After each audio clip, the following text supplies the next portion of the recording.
she's attacking us crazy. Because Kaido's supposed to be the fearless warrior, bro. Come on.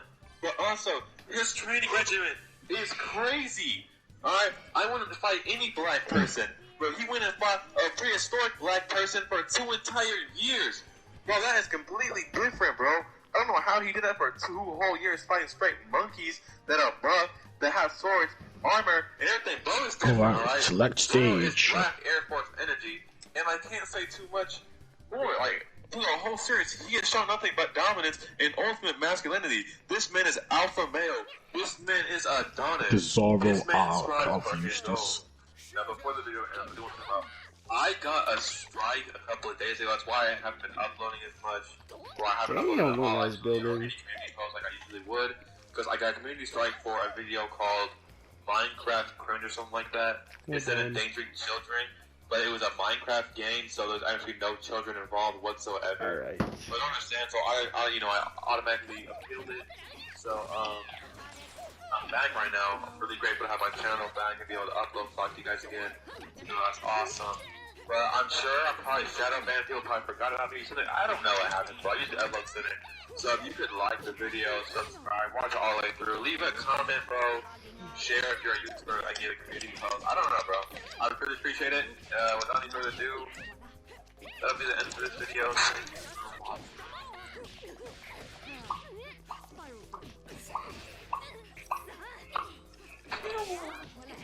There's a ton of characters and weapons that you can collect. Different constellations you can get for them. Anybody who doesn't play this game wouldn't know this. People that do, you would know I'm playing. Oh damn. Right now. Here's my favorite part about this whole thing, is that every gameplay element is tied to the progression of your character. For example, you do quests, you get these experience books that you can then spend to level up your character. But then your character hits a level cap every 10 levels or so. So then you would need to kill enemies, fight bosses, in order to gain materials in order to ascend your character. And then you can continue to level it up to the next level cap and so on and so forth. Your weapons also have levels, and each weapon requires certain materials to level up as well. There's also artifacts you can equip on your character, which raises their stats and just makes them stronger overall. And there's also talents that you level up, and in order for you to level up those talents, you need certain materials to do that as well. Every gameplay element in this game has a reward. Some of them are in form of primo gems, which is the in-game currency that then you can use to pull for different characters. We're going to be pulling for a constellation to Ayaka at the end, so stick around.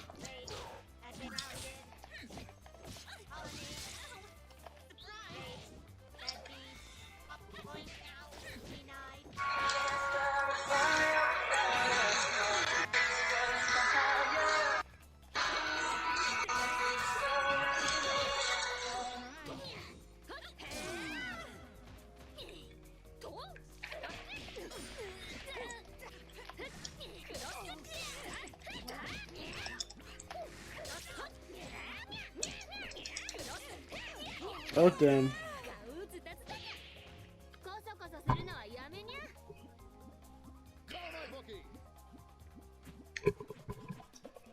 One more time. Thank you to the patrons for supporting the channel. Sonic Fox. What a fervent. Oh my god.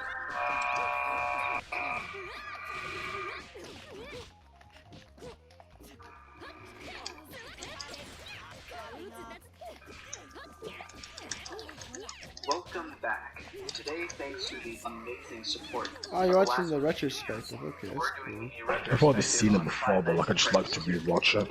Dude, I rewatched it like 7 times already. I don't even know anymore. Now, unlike the first, which was relatively unknown and made by a relatively unknown developer at the time of release, this game was a hype machine. People dubbing it the scariest game ever. I could have really used. I should really use the other like move that she has when it comes to like. I think crossing up. So when that first teaser showed up on ScottGames.com, all hell broke loose. In total, there were 5 teasers for this game, and let's look at them individually. With the file name FNAF 2, it couldn't be more clear. There was a second game. With the reveal of what I think is the best iteration of Freddy, the community was released into a frenzy. Another thing to note about this is the 2015 release date. That was inaccurate. Here we have the reveal of Toy Bonnie and Withered Bonnie. This began the real theorizing. Why are there new animatronics? Who brought them back?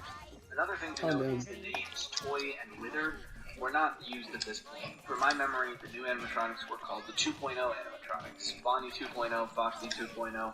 Speaking of Foxy, another character reveal, the Mangle, at this point known as either Foxy 2.0 or Miss Fox. So began the debate.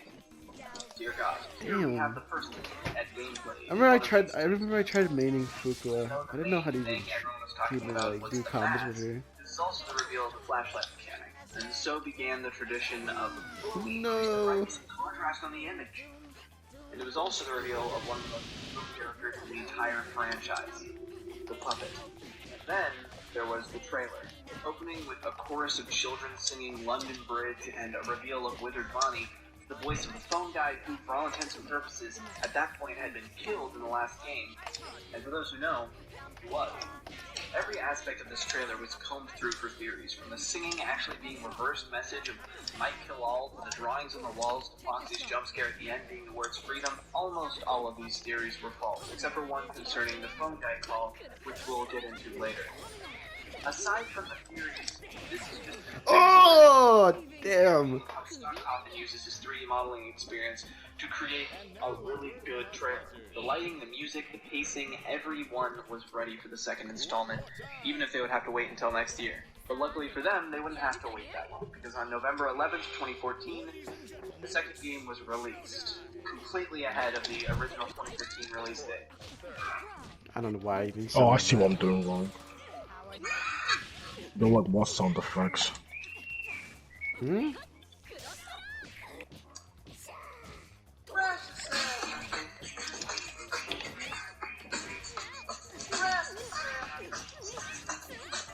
The fuck's this? And chaos not around. With its targeted application for rapid visible effect. Discover Wartnail Water and Veruca Remover, which works 2 times faster than conventional shells, or try Wartnail Cryo Freeze. It works fast to remove warts and verrucas. Available in store now. Looks like a zone.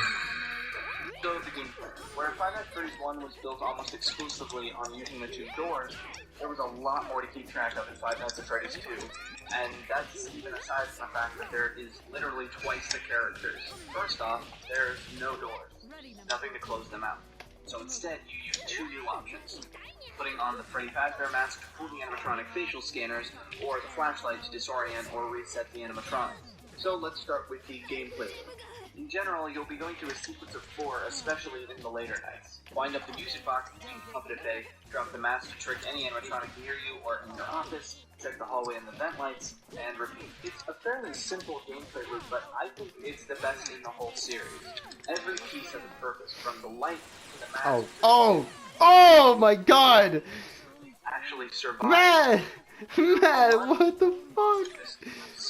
Gameplay because it's a lot more RNG based, and I understand Hell no, the man. skill cap and the random chance that's This is thrown good. into it Oh, makes it a lot less accessible and way You harder guys- in later nights. I think this is the reason in the FNAF World trailer classified the second game as Panic. It's harder, it's faster, and it's way more random. Let's talk about the pieces that actually make the gameplay loop work. The characters. For me, there's 2 types. There's vent and hallway characters, and then there's special characters.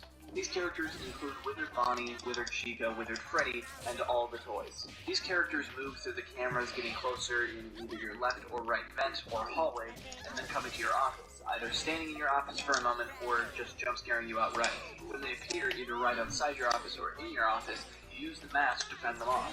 If you're not fast enough, then too bad. While they differ slightly in animation, like Toy Bonnie, in general these characters act very similarly, just coming from different paths. These characters include the Marionette, Balloon Boy, Withered Foxy, the Mangle, and Golden Freddy. The Marionette, aka the Puppet, a soon-to-be very important character in the series, hides inside this present box in camera 11. There's a button that you must hold down to keep a music box wound up. If it runs out, the puppet begins its own little chime, and then jump scares you a few seconds later. You can keep track of the box with this timer circle, or by the blinking warning indicator. Withered Foxy is not fooled by the mask. He'll appear in the hallway, and you have to flash the light on him to reset him. Balloon Boy moves through the vent and is fooled by the mask just like the others. However, he doesn't jump scare you. When he gets into your office, he disables your light, making him a great, or I suppose terrible, combo with Withered Foxy. There's no way to get rid of him, so make sure you don't let him in. The Mangle works interestingly because she has many different mechanics. If you see him in the hallway, you use your flashlight like Foxy. If you see her in the vents, use the mask. Finally, there's the screen where he's on the ceiling. Here, it's just up to luck because she can jump scare you at any point. So, like Balloon Boy, it's best to just keep him out of the office. And Golden Freddy. Unlike in FNAF 1, Golden Freddy isn't just an Easter egg, although there are plenty of those in this game. In this game, Golden Freddy even has a setting in Custom Night. He doesn't appear until Night 6 or Custom Night, and his gameplay is pretty simple. You see him either lying in your office or his ghostly head in the hallway, put on your mask right away until he disappears. Despite being a lot more complex than the first game and a lot more RNG-based, to me, I think it's the most effective and best one in the whole series. Everything just feels snappy and all of the mechanics have a purpose. No! No!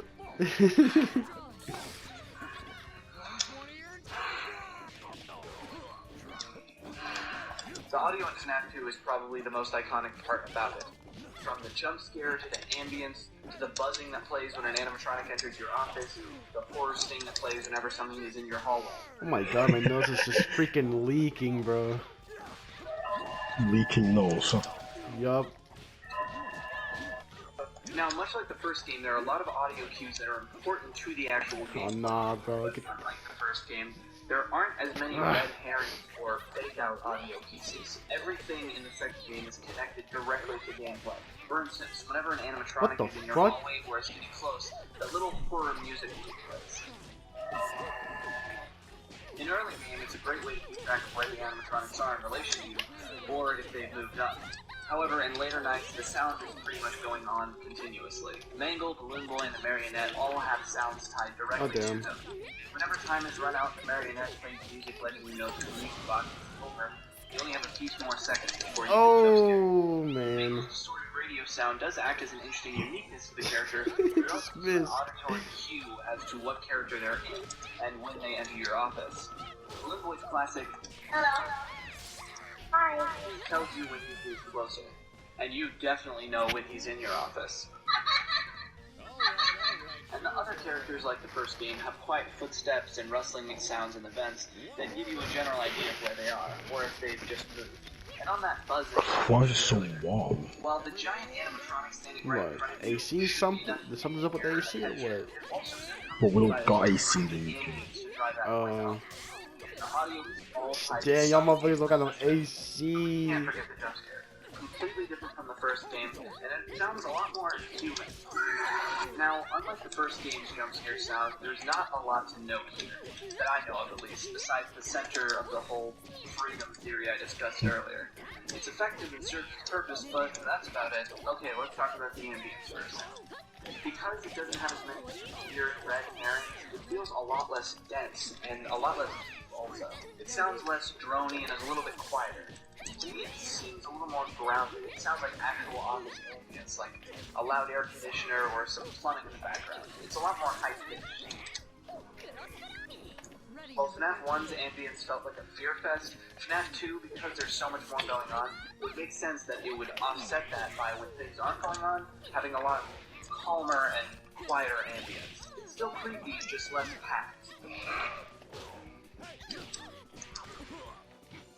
Now, compared to the first game, I think this game just looks a lot less scary. That doesn't mean the game isn't scary, but it just means it packs a lot less of a punch. So instead, I just want to talk about some standout sequences and some cool designs. Your I'm office feels zoning a lot out less here. Oh that doesn't shit. necessarily mean it's less scary. I mentioned in the first game that the doors feel very protective. They feel like a good line of defense. However, despite looking more high-tech than the first game, Flimsy's flashlight and mask do not make you feel safe at all. Instead, you feel completely exposed the entire time, which makes it really scary. The fear of the second game feels less like being stuck in a small space, and more like the fear of being in the middle of the ocean with nothing around. At any moment, something could come for you from the depths. Oh my Where god. you going? No! No! Leave me alone. No! I want to switch! No! Just don't creep Where me you out going? as much. The doors also Get away from me! Get away from me! Ah! I will say though, No! and then No! there's Withers and Mangle. Get away!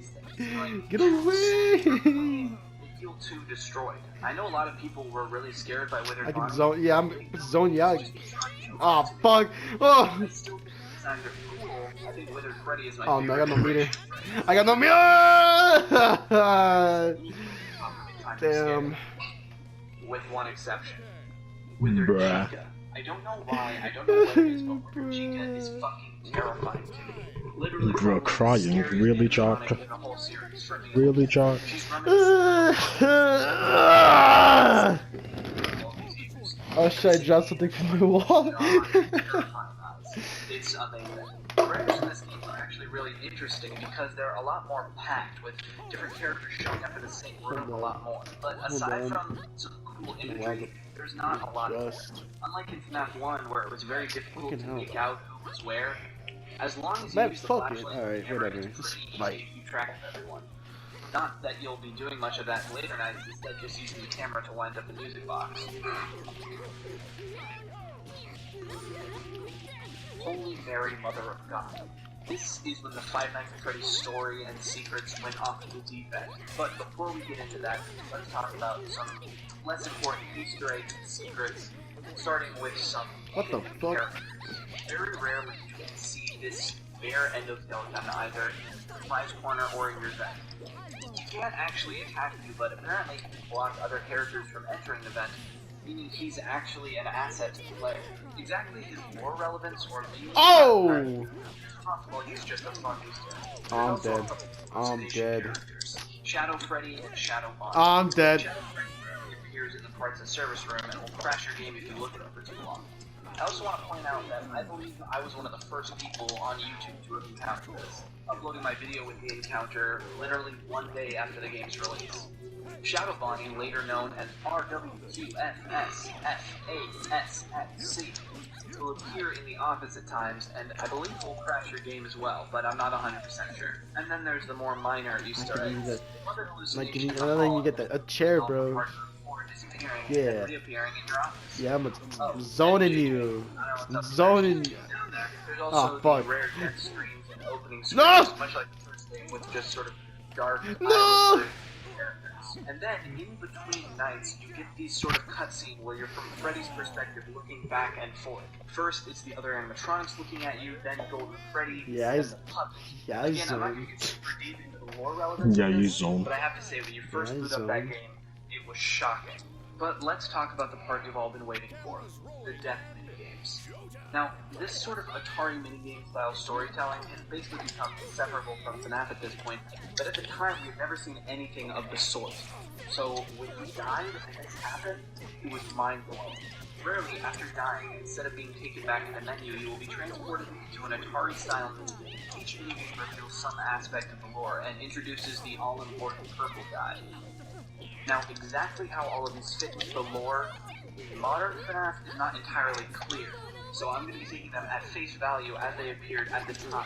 In this game, you Oh, play as God. various children at a party. The children get more angry the longer they've gone without cake, so it's sort of a simplified restaurant game. However, the important part is what's happening outside of the restaurant. A child stands outside crying. After a while, a car Okay. Okay. steps out and seemingly kills the child and drives away. While all of this is happening, Freddy is getting slower and a creepy voice spells out the words "save me." Finally, the game ends with the marionette jump scaring the player. In this game, you play Fuku as Fox, sweep, yo. Pirates Cove into a room Oh, of shit. children who all celebrate your arrival. Third time- What? I thought I grabbed. What? And when you reach the room of children, they're all dead. Stupid. As with withered foxes jump Fuku sweep. You give out gifts to poor dead children's bodies, and then you give them life. Stupid. Depends on them. No, I'm not. I'm not. I The swear. animatronics' heads, Golden Freddy jump scares the camera, and the game ends.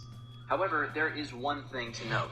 On the last frame before Golden Freddy attacks, you can see a fifth child appear in the middle of the room. Here is where things get a little better. Ah. This final minigame, What happened, the player bro? as Freddy follows the too marionette around hot. the pizzeria with dead bodies lying in different rooms. Again, a voice spells out "save them." There are a couple of different ways for this to Alright, end let's by see either here. following the marionette, wandering off, or touching the dead bodies. Red. Rarely, there's a chance you'll encounter the purple man who attacks Freddy and shuts off the game, but Hey! Where that stupid head off? Let me get the guy from there.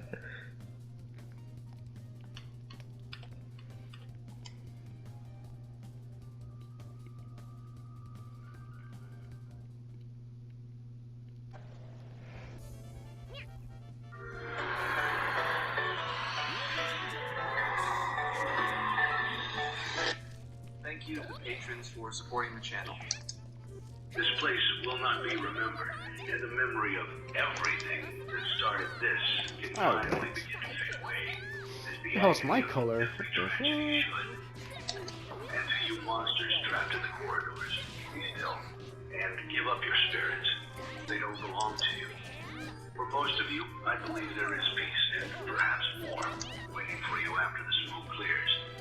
Although for one of you, the darkest pit of hell God has damn, I'm feeling slow right now. So don't keep the devil Yeah, I can tell.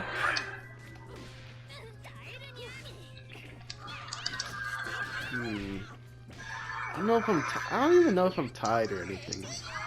I mean, I'm awake, but...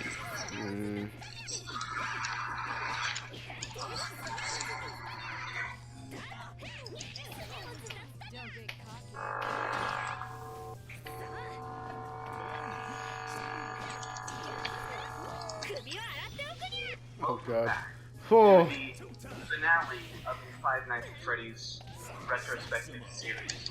Maybe in a couple of years I'll look back at Help Wanted or Security Breach, but for now, this is kind of a melancholy moment. We're looking at the future. I'm still going to be talking about Five Nights at Freddy's, just in a different format. Oh, and damn. I'm excited to cover a lot of other games. What do we have to look forward to in the future?